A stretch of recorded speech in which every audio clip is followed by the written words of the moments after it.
Hi, everybody. Welcome to English Digest. I'm Tom. Hi, I'm Stephanie. It's our TOEIC unit for the month of May, and today we're going to be talking about making investments. Ooh. Being smart with your money, preparing for the future. If you're working hard and you're making a lot of money, you need to figure out how you're going to invest it for your future. It's probably not good enough to put it in a jar underneath your bed or something like that. Oh, you put it underneath your mattress. That's where people store money. That's a good place for it, especially since, robbers would know that's where you look for the money and they'd find it, of course. So, yes, indeed, you need to consider investing it in various places, and there are different places where you can invest your money.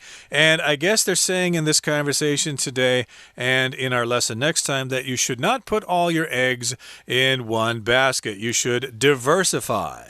Yeah, that's the key word, diversify. So you have money in different industries. You might buy some stocks. You might maybe buy a piece of property if you have extra cash.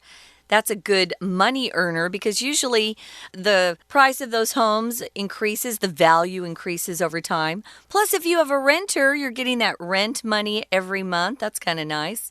But there are different things you can do to save for retirement, and that's what we're all looking forward to, is retiring someday. Actually, I'm not going to retire, I've decided. I don't think I'll be able to, but I might be forced to retire if they say, hey, you're just too old to do this job anymore. Get out of here. You can translate, Tom. You don't have to do this. You could do other things.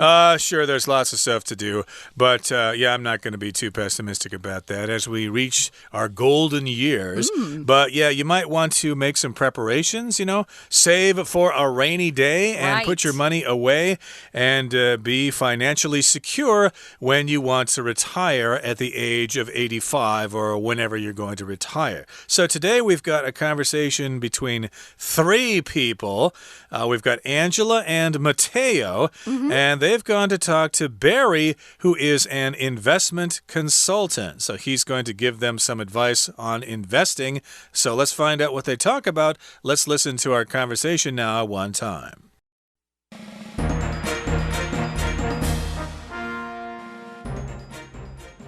Barry, an investment consultant, sits down with Angela and Mateo. Welcome. What can I do for you? Well, Mateo and I want to secure our finances for our family's future. So we'd like to learn about long-term investment strategies and maybe invest some money right away. That's a sensible move. With the right plan, you'll have a reliable source of income years down the road. Let me show you some options and give you my take. All right, we're listening. First things first, you can invest in stocks, bonds, or funds. Most people think of stocks when they think about investing. You buy company shares, wait for their value to rise, and then sell when they're performing well to gain capital. Bonds are securities where you, the investor, lend to a borrower for a fixed term of usually 10 or more years, expecting returns with added interest when it ends. I see. Bonds are fixed, but stocks aren't. That's right. Now, funds are diversified stock portfolios. A manager sets up investments in many stocks across an index. Funds often have higher long-term returns than performance-based investing. What's your professional opinion on our best option? Diversifying is always a good move. For your family, index funds are likely to have the greatest long-term impact, and you can manage them passively with just occasional rebalancing. If you'd like, I can set up a portfolio for you now. That would be great. Thanks for your advice. Okay, let's get to it. Let's discuss the contents of today's lesson. We're talking about a family's first investment. Okay, this is probably a young family. They're probably in their 20s. They just got married here, and they've just started working. They've started their careers and stuff like that, and they're starting to have some savings. The savings is building up in their bank account, and they're thinking, yes, we need to figure out a way to invest our money so that we'll have some interest in the future. Okay, guys, let's take a look at some of these characters. We've got a Barry, and he's the financial or investment consultant. His job is to sit down with people and advise them or give them some advice about where they can invest some of their hard-earned money so that it's worth more in the future. We all want our investments to actually go up in value so that we're more wealthy because of our investment choices. But sometimes you'll lose money too. I've lost money in the stock market and I've gained money in the stock market. You have to be careful. Now, a consultant is someone who has some sort of expert advice to give to others. That's his profession. You could be a management consultant where you talk to companies, leaders, especially CEOs and presidents about what direction they should take their company in. Consultants usually are older, but I've seen young consultants as well. But you need to make sure that this person knows what they're talking about before you go ahead and take their advice, that's for sure. They can give you some advice, and there are people who have offices that you can visit because they want to help you make the right investments. So Barry begins the conversation. He says, "Welcome. What can I do for you? How can I help you?" Yeah. So I'm Angela, and she's there with her husband, it sounds like. His name is Matteo, which is actually Matthew in Italian. Okay. So Matteo, it's kind of a cute name. They want to secure their finances for their family's future.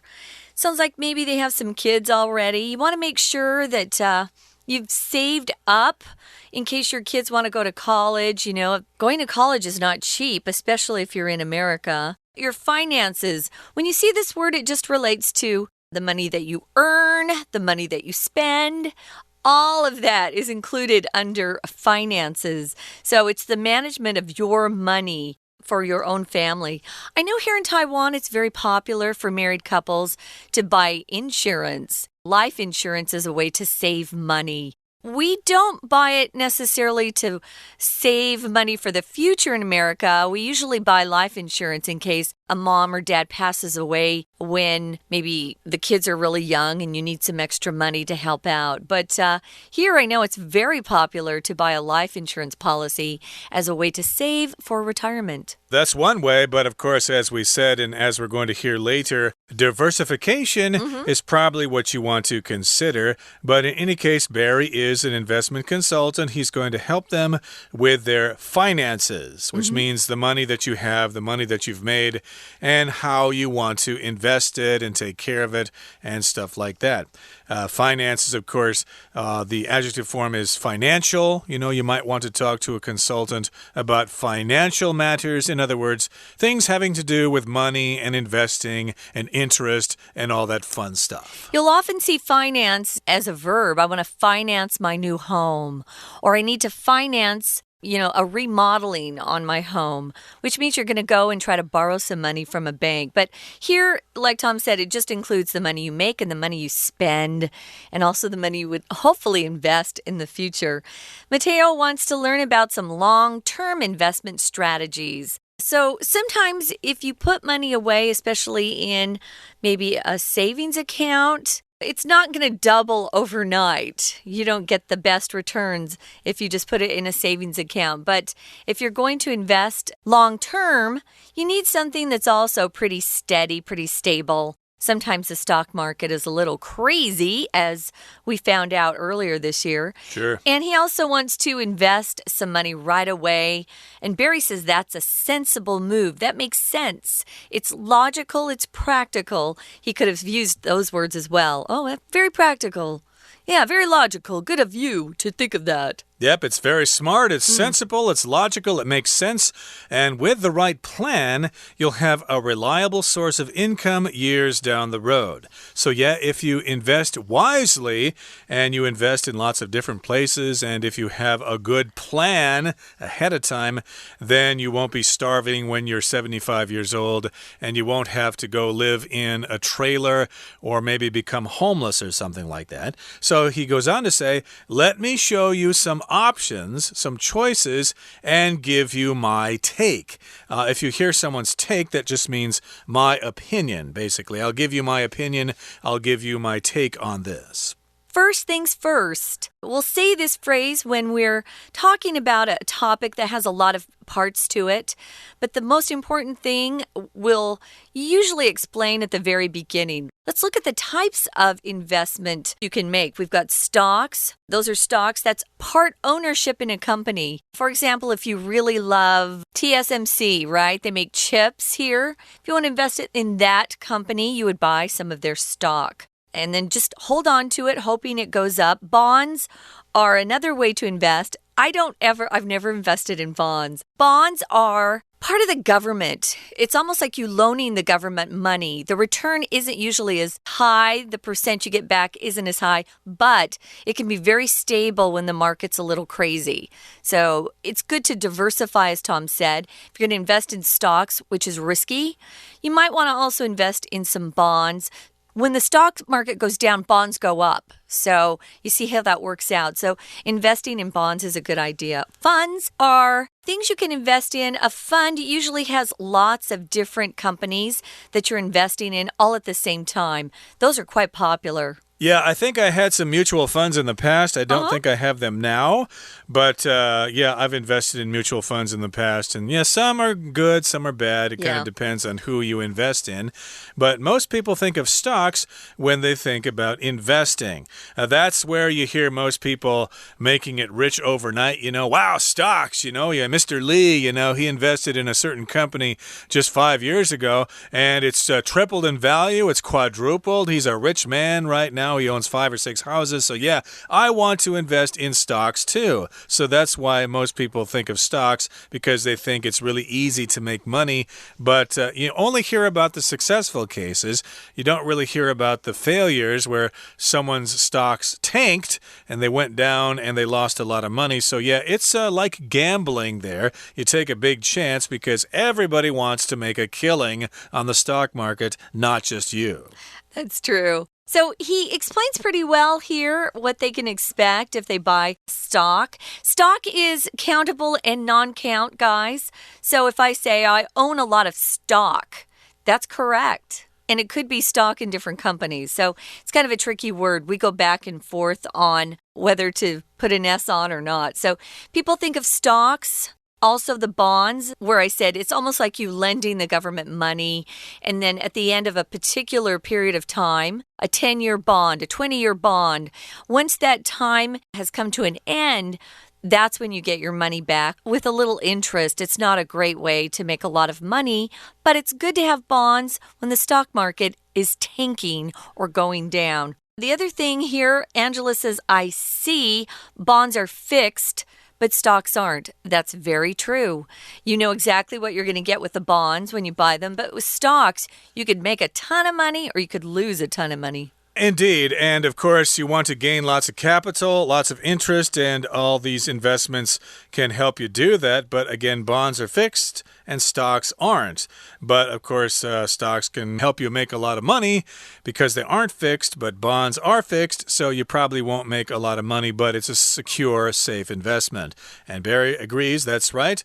Now, funds are diversified stock portfolios. So far we've talked about stocks and we've talked about bonds, but now Barry is going to talk about funds, okay? They are diversified stock portfolios. Here we've got the word portfolio. That just means a lot of different kinds of stocks in different companies. And, of course, it's diversified, which means it's not just in one company. You've got it spread out kind of all over the place.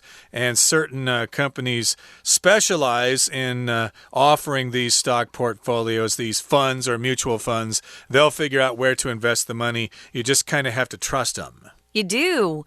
But even if you trust them, no investment's 100% safe. It's always a risk. So you just have to, go with your gut and make some wise investments, as wise as you can. So he says a manager, he's talking about this diversified stock portfolio. A manager, your money manager, sets up investments in many stocks across an index.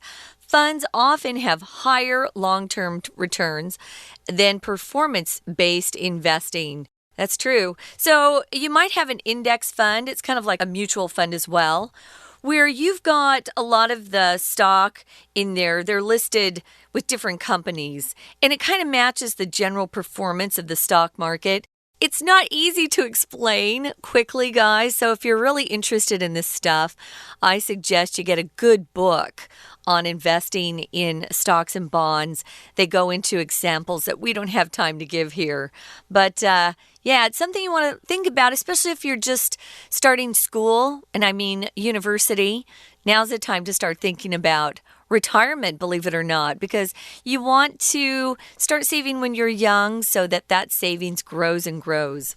And, of course, they buy lots of stocks across an index, which could refer to a certain stock market, like the Dow Jones or the NASDAQ or something like that, or the local Taiwan stock market. And funds often have higher long-term returns than performance-based investing.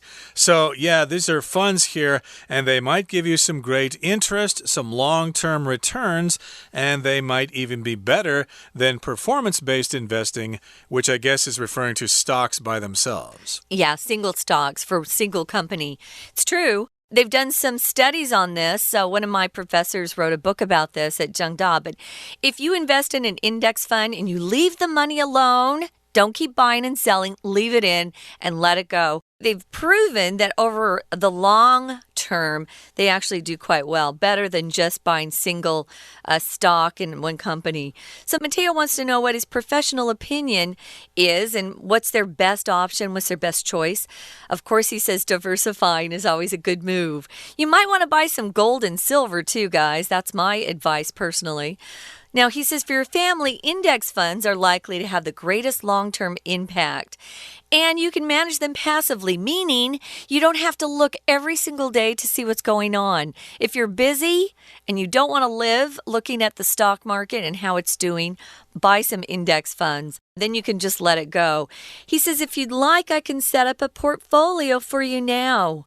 And Angela, who is married to Mateo, says, thanks, that's a good idea. They're going to go ahead and let Barry manage their finances. He will be their financial manager.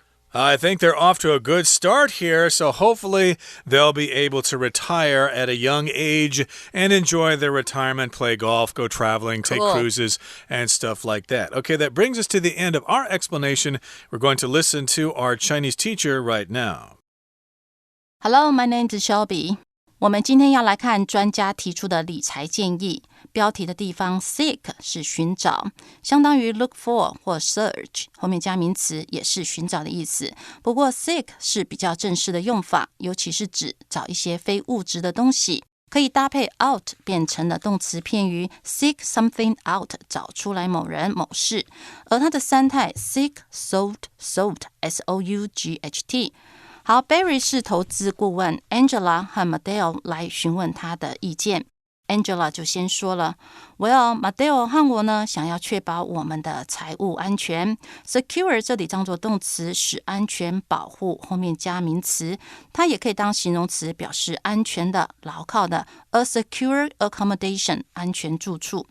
Finances 这里用复数，表示是财务管理或者是所有可动用的钱，否则一般我们看到 finance 它是不可数的。 Barry 听完就接着说这真是一个明智之举 sensible 明智的，相当于 sane S-A-N-E 或者 sage S-A-G-E 这两个字也是表达明智的。下一句，有着这些正确的计划呢，你在未来几年之内都有可靠的收入来源。好，我们看后面的 years down the road。 Down the road 是习惯用语，相当于 in the future 未来，修饰前面的 years 表示未来几年，也可以用 down the line 或者是 down the track 来表示。好，让我给你看几个选项，而且给你我的意见。 My take 就是我的看法，这是口语的表达，相当于 my view, my opinion 或者是 my idea。 接着 Barry 就提供关于股票和债券的想法。第二句，许多人认为股票，当他们一说到投资的时候，好 stock 股票股份或者库存存货 stock prices 股价，那 in stock 表示仍有库存， out of stock 就表示脱销。接着说，你可以买公司股票，等它们价值上涨，然后卖掉它们，以获得capital 资金。好 capital 当名词有一些不同的意思，例如大写字母 capital A 就是大写 A， 或者首都 Taipei is the capital， 或者当资金本金，例如说 raise the capital 就是提高你的资金。那在下面 Barry 又继续说咯，基金是多元化的投资组合，Diversified 是过去分词当形容词，它原来动词是 diversify， 是使多元化。而后面的 portfolio 是资料夹、公文夹，前面加个 stock portfolio 表示投资组合，相当于 investment portfolio， 是投资者各式资产如股票、土地等组合的成分。经理人在一个指数中对许多股票进行投资。好 investment 就是投资，在哪一方面投资，加个介系词 in 表达方式，后面的 index 是指数。下一句，基金通常长期效益比较高， long term 就是形容词，表示长期的，相对的 short term 就当然是短期了。 returns 这里是指收到的效益。接着 Barry 后面又说到，多元化永远是一步好棋。 Diversify 是动词，可是这里它要放在句首当作主词，所以把它加上 ing 变成了动名词。如果把它改写成 to diversify 一样也可以的。 Move 当作名词表示行动措施，所以 a good move 是一步好棋，或者 make a move 就是采取行动。第二句，指数基金有可能是获得最大的长期影响，而且你偶尔来做一下再平衡管理就可以。好，我们看到一个 likely 可能的，我们来比较常见可能的三个用字。 likely 形容词，主词是人或物，后面加 be likely to be， 例如说 I am likely to forget， 我可能会忘记。Possible 形容词，它用 it 当主词， It is possible for him to take the job， 他可能会接受那工作。 Probably 副词，修饰动词，主词多为人， He probably didn't even notice， 他甚至可能都没有察觉到。接着说，有长期的影响 impact 相当于 influence， effect consequences 或 ramifications， 它的用法是后面再加个 on， 再加方面。例如说 the impact on your schooling， 在学校学习上面的影响。以上是今天的讲解，谢谢收听。 We're going to take a quick break. Stay tuned. We'll be right back.